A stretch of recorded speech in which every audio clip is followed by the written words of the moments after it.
Entrepreneurial Edge is brought to you by Business Banking from FNB, because small ideas can lead to big business. FNB, how can we help you?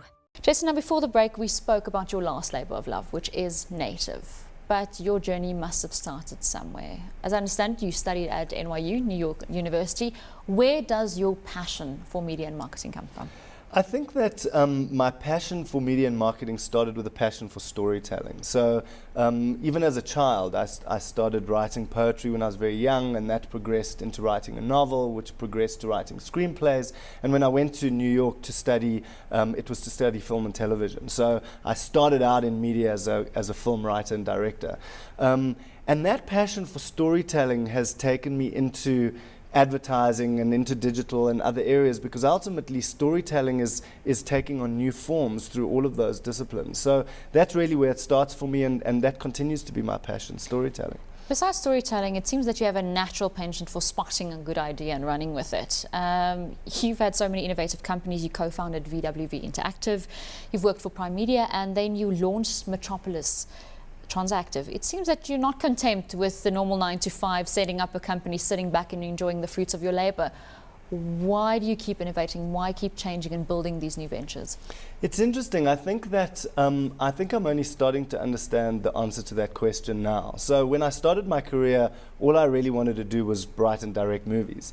And it was in struggling to get a movie financed that I started writing another movie, and that led me to start working on the internet to do research. And when I started working with the internet, I realized there was a business opportunity to start using it for marketing purposes. And it wasn't something I set out to do. It wasn't like I set out to start a business. It just kind of happened.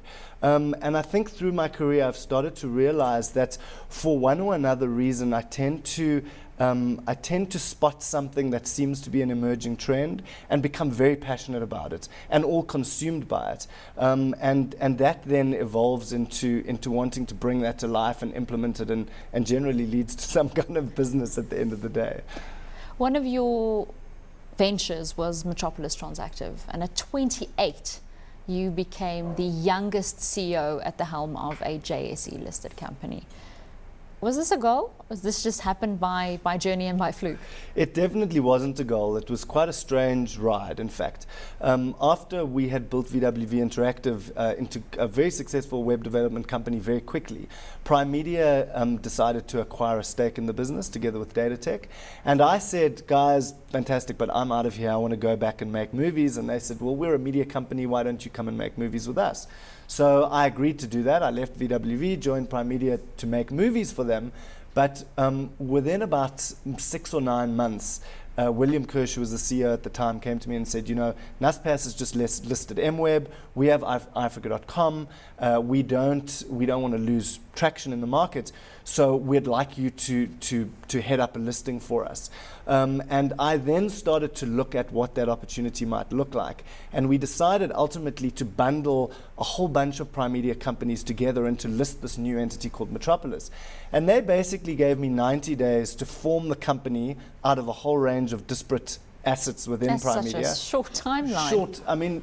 Insanely short amount of time to list a company, never mind to form it and list it. So for 90 days from the time we decided to do this, we put the company together, we brought the advisors in, and we went live on the stock exchange. So it certainly wasn't a goal that I set out to do, and to be honest, the day I watched it go live on the market, I kind of thought, what have I done?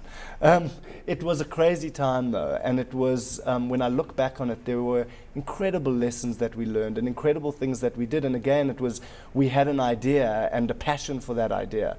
Unfortunately, it was during the whole kind of .com boom and bust, and it became a little more difficult to implement than we expected.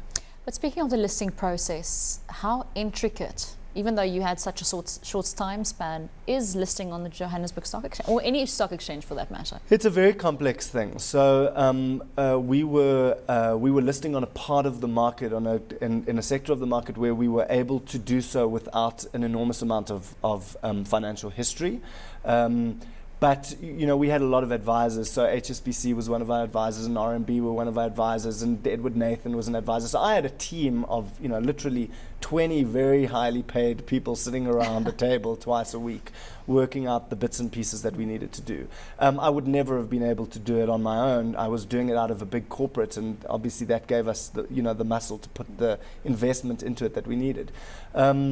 But it was very complex, and I think one has to understand why you're doing it before you list. I'm not sure that listing was the right thing for us, and I would think twice about it before I did it again. Yeah, that was going to be my next question. So it's not a natural progression for you now. You will literally suss it out to see if you ever do it again. Yeah, if I listed a business again, it would be because there were very, very specific reasons. I think I understand the benefits and the difficulties of a listing, and I think sometimes it's an appropriate thing to do, and it's I would never say never, but it's not my first. When I looked at starting Native, my first assumption wasn't that we're going to list this thing in 3 years. That wasn't the intention. Because for a lot of companies, it's about raising capital, and Exactly. Obviously you didn't need that in the beginning. Right, you've mentioned the dot-com crash, 2001. You basically decided, obviously with everything that happened, that digital may be a bit of a risky area to go in, and you went into traditional media. For me, it was a return. As I mentioned earlier, I'd come back to South Africa from New York to make this movie. Ended up starting a business instead, stalled the business, tried to go back to make movies, got pulled into another business, and etc. So at the end of the kind of Metropolis journey, I said, that's it, I'm really going back to make a movie. And I did. I managed to pull the screenplay out of the drawer that I had been writing before VWV, and we managed to get it financed very quickly. It was a film called Promised Land. And directing movies then got me involved in traditional above-the-line media. I was invited by Y&R, a traditional above-the-line advertising agency, to be part of their pitch for the MTN business as an outsider, as a non-traditional advertising guy.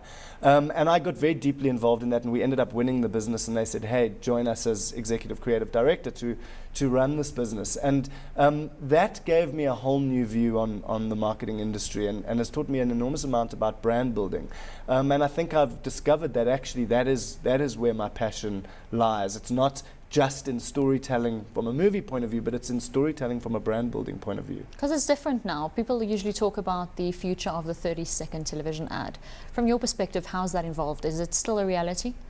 I think that the 30-second television commercial, while it still has enormous value in certain instances, has peaked. It was, without a doubt, the sharp end of your advertising mix. So 10 years ago at the Cannes Lions Advertising Festival, all anyone was really interested in is who's going to win the film Grand Prix. Now people are more interested in who's going to win the integrated Grand Prix for great campaigns that stretch across media platforms, or the Titanium Grand Prix. And so the TV commercial is a part of the mix, but it's no longer the pinnacle of the mix. Is this locally as well? You just spoke about the Cannes Awards. Obviously, locally, the Oscars of the marketing industry are the Loeries. Are we seeing the same trend there? We are seeing the same trend. It's happening far more slowly because television remains more relevant or more dominant medium in this country, mainly because of the demographics and the lack of penetration that we've had in digital. So television is relatively more protected. But if you look at the Loeries this year, at the end of the awards, the big award that was given out was for an interactive piece of work, not for a TV commercial. So we're definitely seeing that trend. We're at the beginning of the trend, whereas internationally that trend has matured. But that is the shift without a doubt.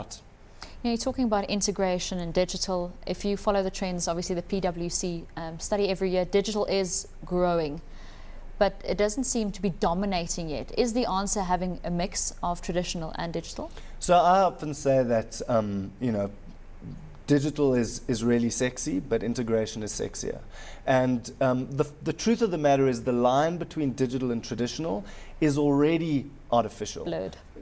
It's blurred, and it's becoming increasingly artificial. So in 3 to 5 years' time, we won't hear people talking about digital or traditional agencies anymore. There will simply be agencies offering an integrated communication solution. So yes, digital is sexy, and digital underpins everything in the same way that social and mobile will underpin everything. But it's not about digital, it's about integration. It's about integrating the customer experience across all your touch points. Speaking of social and mobile, every second job page you open these days says seeking a social media strategist. How big a part of the future is that? So social media is a huge part of the future. It's a huge part of native. We like to think that our biggest differentiator is our ability to integrate social dynamics into the overall digital experience.